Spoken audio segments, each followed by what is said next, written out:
In the first scene, we see a girl running away from someone through the park. She hid behind a tree and saw that the pursuer was very close. When she looked out again, the dark figure was gone. Suddenly the pursuer appeared nearby and grabbed her, throwing into a pit. Some time later, Rain woke up in the pit and managed to climb out. It turned out she was actually in a hospital. Rain suffers from acute schizophrenia and has suffered another relapse. Only after a strong sedative did Rain fall asleep. Her parents, John and Michelle Burrows, asked the doctor what they could do to help their daughter. The doctor explained that this illness is incurable. Rain is feeling better now, but she will need to stay in the hospital for a while. The girl loves to draw. During a conversation with the psychotherapist, Rain recalled how she had been riding the school bus the day before. Then somehow she ended up in the woods, being chased by someone. Rain understands that she needs to take her medication, but it interferes with her ability to draw. The doctor warned her that after the next episode, she would be sent for involuntary treatment. Soon Rain's parents were able to take her home.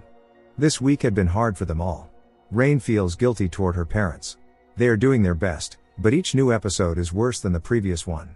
The girl is unable to control it. During the last episode, Rain trashed the room and harmed herself. Even now, her hallucinations continue. Her parents are emotionally exhausted. Michelle blames herself. The family is trying to return to a normal life. Rain has started drawing again, while continuing to take her medication. No one at school talks to Rain. The classmates are aware of her illness. Rain feels lonely. The teacher welcomed her to class. At one point Rain noticed that a cute classmate was looking at her. In the school cafeteria, the girls from the class started mocking Rain, saying there wasn't enough room at the table for all her personalities. Later, that cute guy, Caleb, approached Rain and struck up a conversation. The girl was confused because people usually avoided her. It turned out the guy was new. His family moved frequently. When Caleb suggested meeting up later, Rain didn't know what to say and left. While John was fixing daughter's room, she went to the pharmacy store and ran into the teacher there. Hastily buying her medicine, Rain headed home. Any sudden movement frightens her now.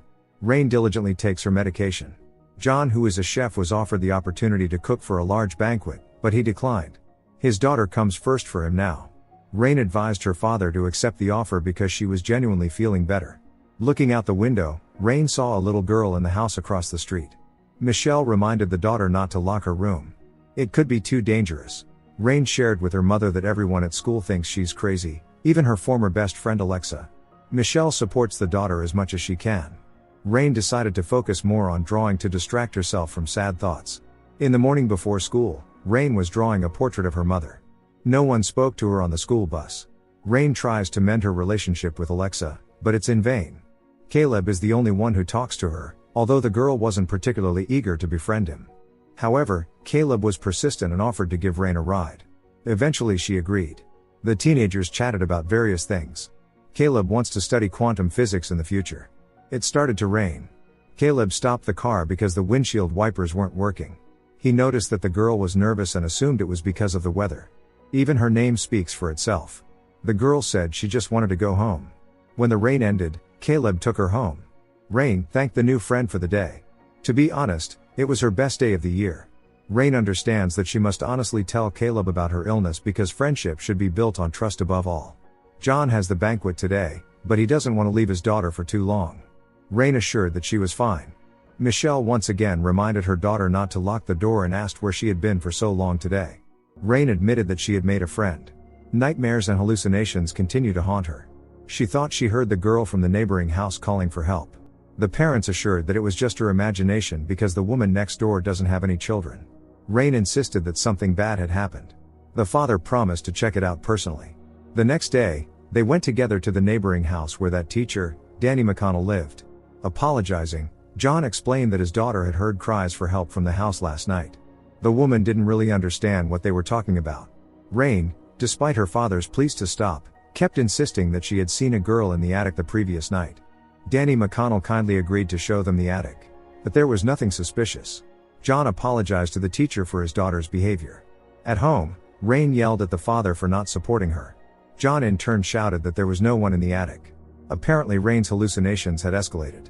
The girl cried, unable to understand why the parents didn't believe her. John and Michelle are just afraid that their daughter will be sent for involuntary treatment at a psychiatric clinic if something like this happens again. Soon Rain had an appointment with her psychotherapist. Unable to resist, she started searching the internet for information about missing girls. Dr. Ellen Pangloss urged Rain not to stop taking her medication, or else it would be administered involuntarily at the clinic. Rain is certain that her neighbor, Danny McConnell, is hiding a girl in her house. Of course, the doctor attributed this to another of Rain's obsessive thoughts. Sometimes her hallucinations are so vivid that it is indistinguishable from reality. Eventually Rain agreed with the doctor. It's quite possible that she was having an exacerbation of the disease. At home, Rain decided to cook dinner to please her parents. At school, the girl only talks to Caleb. By the way, this strange guy has neither social media accounts nor a cell phone. Being in a crowd makes Rain nervous. After bumping into Danny McConnell in the school cafeteria, the girl panicked and ran away. Caleb followed her outside. Seeing a police car, Rain thought the officers had come for her. Caleb found this idea ridiculous. When Rain claimed that her neighbor, the teacher, was a dangerous criminal, Caleb didn't know how to react. No one believes Rain, but despite everything, Caleb agreed to help her. The girl continues to search the internet for information about missing people. Her search was interrupted by a call from the psychotherapist, which Rain ignored. Moreover, she was going to skip the appointment. Rain and Caleb are growing closer. He made her a small gift, a pendant shaped like a neuron. It was a very sweet gesture. The teenagers began following Danny McConnell. Caleb didn't think it was a good idea to break into someone's house, but nothing could stop Rain. The attic was locked. Caleb wanted to leave, but Rain had other plans. She started searching the house for a screwdriver. Suddenly Danny McConnell returned. The teenagers hid, watching her. Then seizing the moment they fled. Caleb is growing increasingly uncomfortable with what's happening. John is renovating the daughter's room to remove any reminders of her last episode. Of course, it's hard for John to accept the fact that his beloved daughter will never be able to live a normal life. Having experienced hallucinations again, Rain began convincing herself that it wasn't real. And it helped. Michelle desperately wanted to understand what was going on in the daughter's mind. And was her friend Caleb even real? Rain doesn't know if he's real either. She just has no one else to talk to, and it's unbearable. Michelle worries that this might be harmful to the daughter's mental health. Rain truly wants to get better and is afraid of completely losing her mind.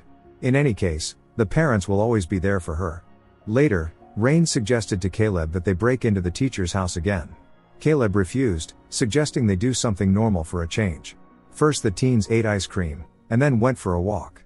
For a while, Rain forgot about her illness and felt like an ordinary girl. Afterward, they went to the library, where they searched for information about missing persons. After a long search, Rain recognized that girl in one of the photos. Malia Robinson had gone missing back in January. It seemed to be a kidnapping. Rain was convinced they should immediately inform Malia's family, but Caleb wasn't sure rushing into things was a good idea. Seeing Alexa in the school hallway arguing on the phone and crying, Rain asked if everything was okay. Alexa told the former friend about problems with her parents, but when Rain tried to offer support, Alexa rejected the girl, calling her crazy. A crowd had gathered around to watch the scene. This was how Caleb learned about Rain's illness, but it didn't change how he felt about her. Rain found it unusual that one of the peers accepted her as she was. During their walk, Caleb asked Rain how her illness usually manifests. The girl explained that schizophrenia doesn't always involve split personalities, but she often experiences auditory and visual hallucinations. Caleb was understanding. In his opinion, Rain shouldn't be ashamed of her diagnosis because, for example, diabetics aren't ashamed of their illness. Michelle is proud of the daughter, who is trying her best. Anyone else in her shoes would have broken down long ago, but Rain is holding on. The father surprised her with the newly renovated room. The atmosphere was very cozy. However, Rain decided to stay in another room for now. That night, she dreamed of a peaceful forest through which she ran as a child. Rain woke up anxious. Hearing sobs, she found her mother crying. Michelle had been looking through old photos of the daughter and couldn't hold back her emotions. Rain understands that she is the reason for these tears. Hugging the daughter, Michelle told her that none of this was her fault. At school after class, Rain left something on the teacher's desk that made the woman uneasy. In the middle of the night, Caleb climbed through Rain's window and demanded to know why she was avoiding him. Rain honestly told Caleb that she thought he wasn't real because such wonderful people as him simply couldn't exist. Caleb assured that he wasn't a figment of her imagination. Suddenly they heard screams coming from the neighboring house. Caleb suggested calling the police, but Rain disagreed with him. If they were wrong, she'd be sent for involuntary treatment. The teenagers decided to break into the teacher's house and smashed a window. Danny McConnell spotted them and called the police, demanding that John send his daughter to the clinic. John really doesn't want to go that far. Rain had a serious conversation with the parents, who no longer know how to handle their daughter. John had to make a difficult decision, to send Rain for treatment. Michelle was adamantly opposed and refused to even discuss it. John began to suspect that the daughter was skipping her medication. A serious conflict erupted between them. Due to powerlessness, John became aggressive. He was genuinely sorry, but the daughter didn't accept his apology. At school, Rain told Caleb about her failure. She still doesn't know if her friend is real. That night, she saw Malia in the window across the street again. It seemed Caleb now had a phone, as they were texting. Caleb came at Rain's request. The teens tried to figure out how to save Malia without involving the police. Seeing how many medications Rain was taking, Caleb was shocked. The girl explained that the doctor kept changing her treatment plan, trying to find more effective medications. Time passed, but they still didn't have a plan. When Michelle walked in, she wasn't expecting to see anyone else but her daughter. Rain asked the mother in surprise if she really saw Caleb too. For some reason at this point, Caleb was embarrassed and hurried away. Moreover, he started ignoring Rain's messages. The next day, he didn't show up at school. Rain ran out of class, confused by what was happening. In the hallway, she ran into Danny McConnell, who was very concerned about the student's condition and wanted to take her to the school nurse. Rain panicked, ran outside and called home, but no one answered. She then went to her psychotherapist's office, but the doctor wasn't there. On the verge of a panic attack, Rain didn't realize how she ended up at the cemetery. The girl could no longer distinguish reality from hallucinations. Everywhere, she was haunted by terrifying images and voices. Even her home had ceased to be a safe place. Rain's reflection seemed to take on a life of its own. Unable to bear it, the girl smashed the mirror. Seeing that the daughter was about to harm herself, Michelle stopped her and hugged. But Rain broke free from their mother's embrace and went to her room, messaging Caleb. Michelle wanted to talk to her daughter. Rain in turn blamed the mother for everything. The girl didn't care if she was taken away for involuntary treatment, but she wouldn't stay home tonight. She was going to save Malia.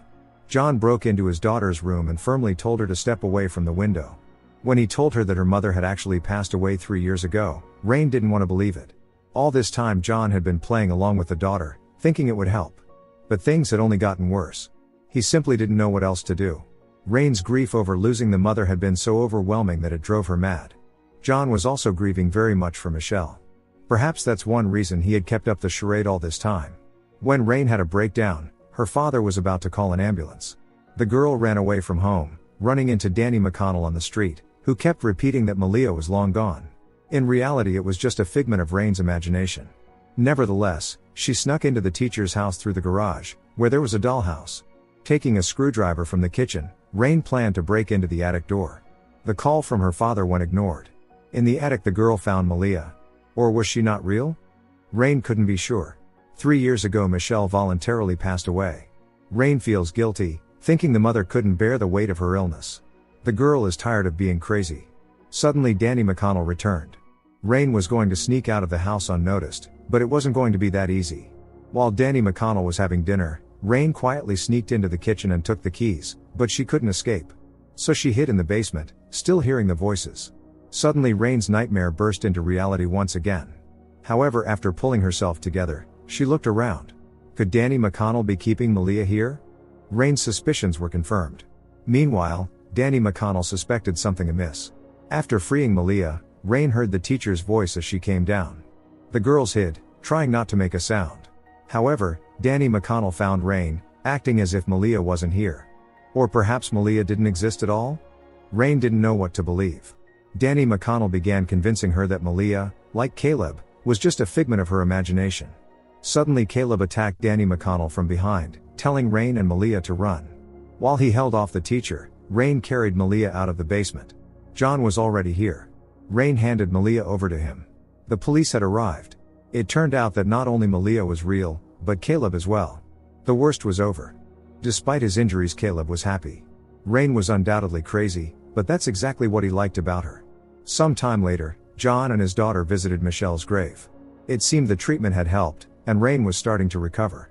Finally, the girl was ready to return to her room.